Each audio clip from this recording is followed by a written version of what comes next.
சீதையை கண்டுபிடித்தது, லட்சுமணனை மரணத்திலிருந்து காப்பாற்றியது என ராமாயணத்தின் ஒவ்வொரு திருப்பத்தையும் மாற்றிய சூத்திரதாரி அனுமன் தான்.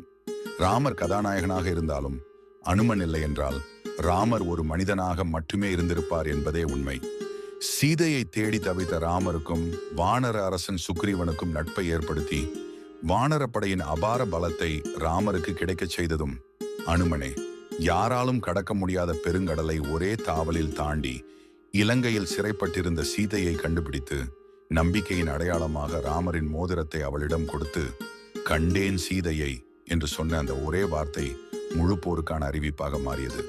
பின்னர் போர்க்களத்தில் இந்திரஜித்தின் அஸ்திரத்தால் தாக்கப்பட்டு லட்சுமணன் உயிருக்கு போராடிய வேளையில் சரியான நேரத்தில் இமயமலைக்கு சென்று சஞ்சீவி மூலிகையை கொண்டு வரவில்லை என்றால் லட்சுமணன் மரணத்தால் மனமுடைந்த ராமர் போரை கூட விட்டிருப்பார்.